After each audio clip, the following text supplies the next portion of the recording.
Baik, Mas Imam kita lanjutkan ya. Siap. Uang itu tidak akan selesai kalau kita sebagai manusia hidup tujuannya hanya mencari kekayaan, tidak akan pernah selesai. Iya. Itu prinsip Anda ya. Iya.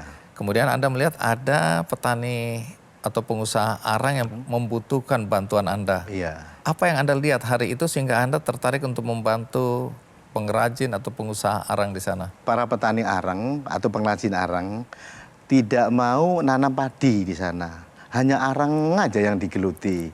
Kalau pemasaran susah kan kasihan. Kebetulan kami punya teman, ada yang dari luar negeri, Timur Tengah juga ada, dari Jepang juga ada.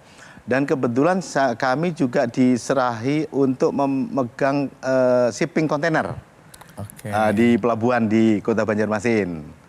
Lalu saya gerakkan antara si buyer dengan para petani. Sampelnya siap, hasil laboratorium siap, kan kalau arang mau dikirim kan harus di lab juga. Setelah itu terjadilah transaksi. Pertama 1 bulan paling 10 kontainer. Nanti bulan kedua naik 20, 30 sampai 200 kontainer. 200 kontainer jualan arang aja? Betul. Tunggu, dari mana Anda tahu ada potensi arang di negara-negara pengimpor tadi itu? Jadi pada saat kita ketemu, pertama kan kita sering juga buka Google, juga di medsos juga ada. Kemudian kita juga bisa komunikasi dengan mereka, terutama yang di Timur Tengah contohnya, itu yang dicari adalah arang halaban. Alasannya, halaban ini pohonnya ya? Ya. Bahan bakunya ya? Bahan bakunya. Halaban. Arang dari kayu halaban. Dari kayu halaban. Oke, terus? Kelebihannya apa sebenarnya yang kok dicari itu? Karena arang dari bahan baku halaban itu kalau dibakar nggak meletik. Oke, nggak kelopak-kelopak. Itu yang diminati Timur Tengah dah. Mau 100-200 kontainer, iya terus tuh di sana. Oke. Untuk apa di sana itu ya? Di sana dipakai kebanyakan untuk bakar sate. Kemudian kalau pada saat musim dingin dibawa ke pantai untuk dibakar di keliling wisata pantai itu ya, namanya orang atau kaya. Atau di rumah misalnya. Di rumah juga ya untuk penghangat di situ. Oke, itu ke Arab Saudi. Arab Saudi, Timur Tengah, Arab Saudi. Atau Timur Tengah. Ya. Terus arang-arang lain jenisnya apa yang diekspor kemana aja sih ini? Selain arang halaban itu ada namanya arang pelawan, kayu pahlawan. Nah, itu arang mahal. Itu digemari oleh buyer Jepang. Apa keistimewaannya? Keistimewaannya untuk antiseptiknya lebih bagus. Jadi di sana biasanya dipakai untuk minum air. Jadi kalau air mau diminum dicelupkan dulu, diminum airnya itu orang Jepang.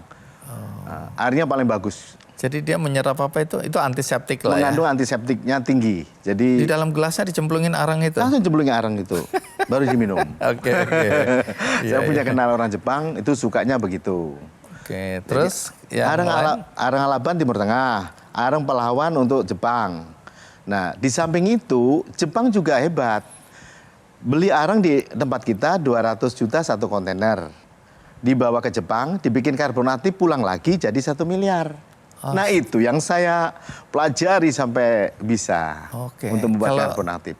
Kalau sudah diolah seperti itu, sampai di sini digunakan untuk apa? Dijual di pasaran. Untuk? Untuk ngikat emas, pengganti air raksa. Disebutnya arang karbonatif? Karbonatif. Atau itu disebut karbonatif? Karbonatif. Bahan bakunya arang? Betul. Ada campuran-campuran apanya gitu? Tidak ada. Jadi kalau arang itu karbonnya hanya 60%. Oke. Dinaikkan menjadi karbonatif biasanya di atas 80 sampai 90 sampai 90% di atas. Harganya jauh 5 kali lipat naiknya. Anda melihat peluang itu. Iya, betul. Kalau begitu kenapa kita nggak bikin di sini aja? Nah, sesudah itu kita jual dengan harga yang lebih mahal. Betul. Oh, itu jadi pikiran Anda. Sampai bikin. Berapa lama Anda baru tahu bahwa ini bisa dikembangkan, arang ini jadi karbonatif, kemudian bisa menghasilkan keuntungan yang lebih besar? Berapa lama setelah Anda bisnis arang itu? Sekitar 3 tahun. Terus Anda pelajari. Emang waktu itu di Kalimantan, di Kalsel nggak ada orang bisnis karbonatif? Karbonatif setahu saya bukan hanya di Kalsel, di daerah lain pun jarang. Nggak ada? Iya, sulit memang. Atau jarang ya? Jarang. Baik, terpikirkan. Nah, kemudian apa yang Anda lakukan? Kami lakukan uji coba, penelitian dan uji coba terus-menerus. Kayu apa sih yang cocok untuk? Nah ini kan untuk sudah mulai untuk. Jadi kalau orang Jepang beli arang, diproses di Jepang, dibawa lagi ke Indonesia, dijual ada di toko-toko ada. Kalau kami lain lagi. Kalau begitu caranya, kami mau bikin karbon aktif yang berfungsi untuk water treatment, untuk pengolahan air bersih, untuk pemurnian gitu loh.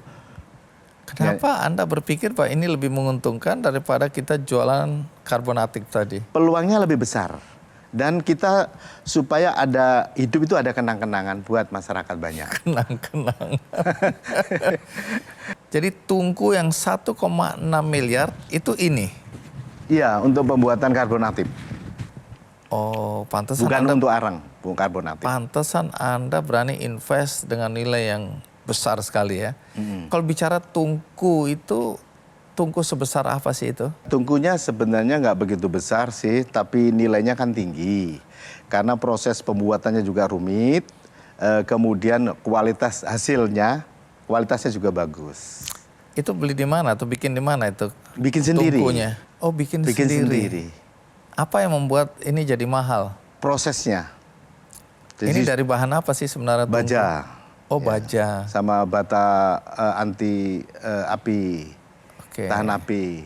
Itu yang bikin tungku ini jadi mahal. Iya, dan cara pembuatannya juga tidak boleh, tidak boleh orang tahu lah, susah. Oh. Gak bisa Pokoknya dibuka, susah Bang Di. gitu ya. Tapi yang bikin orang mana? Kami sendiri, Oh, bikin sendiri ini. desain kami merancang sendiri. Sukses tapi. Alhamdulillah sekali gagal, Karbon 2 aktifnya kali, berapa 3 ini? kali baru sukses. Oh, oke. Waktu Anda sudah berhasil membuat tungku ini, itu kan bisa memproduksi karbon aktif tadi kan? Iya betul. Kenapa nggak bikin stop sampai situ, jual aja kan untungnya udah besar sekali itu. Jadi kalau seperti itu saya ngikuti Jepang tadi, nggak begitu. Tujuan kita adalah tujuannya masih jauh, Bang Adi. Oke. Yaitu untuk menyelesaikan permasalahan air. Karena air yang belum selesai itu masih banyak terbebankan oleh masyarakat. Di Indonesia kan masih luas sekali, di luar jangkauan PDAM terutama. Terutama air desa yang penduduknya di pinggir pantai, namanya desa pesisir. Iya, biasanya payo itu airnya. Air payo itu dari nenek moyang sampai sekarang belum selesai. Ide ini datang awalnya dari mana ini, pemikiran ini? Dari kami sendiri. Apa yang Anda lihat atau apa yang Anda rasakan atau apa yang Anda pikirkan sehingga Anda bilang, oh daripada kita mengekspor karbon aktif tadi, lebih baik karbon aktif ini buat air bersih. Itu kapan persisnya dan mengapa seperti itu? Jadi setiap kita jalan, sebenarnya kalau orang peneliti atau orang peneliti itu selalu meneliti. Itu kenapa sungai kalau kena rumput-rumputnya mati? Nah itu bisa teliti, jadi herbisida itu sebenarnya. Herbisida kontak tapi organik. Nah itu sebenarnya ada. Oke, jadi Anda mulai melihat itu sekeliling ini, Penelitian fenomena terus. alam. Betul. Jadi Dari situ terpikirkan bahwa air bersih ini sangat dibutuhkan. betul. Bahkan teknologi yang ada di luar negeri, kalau bisa kita lebih mudah daripada yang ada di luar negeri. Contoh, air laut jadi air tawar harus pakai injektor mesin. Pertama nilai investasinya mahal, maintenance-nya, perawatan juga sulit, Mahal. belum tentu bisa dikerjakan oleh masyarakat banyak. Nah, kalau pakai karbon aktif itu lebih mudah. Baik, kita rehat sejenak, ikuti terus Kick Andy. Anda jangan-jangan memanfaatkan kayu-kayu ilegal logging, ilegal-ilegal ini. Dari mana Anda dapat bahan bakunya? Jelajahi cara baru mendapatkan informasi. Download Metro TV Extend sekarang.